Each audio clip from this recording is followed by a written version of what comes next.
আসসালামু আলাইকুম। এখন আমরা উমরা করতে যাচ্ছি। এয়ারপোর্টের ভিতরে ঘুরে ঘুরে দেখতেছি অনেকে ভিতরে হেরামের কাপড় পরতেছে। আমরা অবশ্য বাসা থেকে হেরামের কাপড় পরে আসছি। যাই হোক, আমাদের জন্য সবাই দোয়া করবেন, সবাই ভালো থাকবেন, সুস্থ থাকবেন, আমরা যেন সুন্দর সুস্থভাবে উমরা করে আসতে পারি। আমার হাজব্যান্ড সামনে দিয়ে যাচ্ছে, আমি পিছনে পিছনে যাচ্ছি। এয়ারপোর্টটা ঘুরে ঘুরে দেখছি।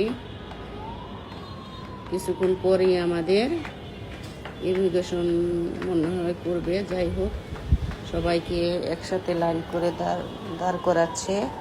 দেখি আমরা সামনের দিকে যাচ্ছি। আমি এয়ারপোর্টটা ঘুরে ঘুরে দেখতেছি। সবাই আমাদের জন্য দোয়া করবেন, সবাই ভালো থাকবেন, সবাই আল্লাহ হজ উমরা করার তৌফিক দান করুক। আল্লাহর কাছে দোয়া করি আমাদের জন্য সুন্দর সুস্থভাবে উমরাটা করে আসতে পারি। এখন সবাই এসে গেছে, আমরা এখন ইমিগ্রেশনের জন্য দাঁড়াবো লাইনে। ভিতরের দিকে যাচ্ছি সবাই একসাথে।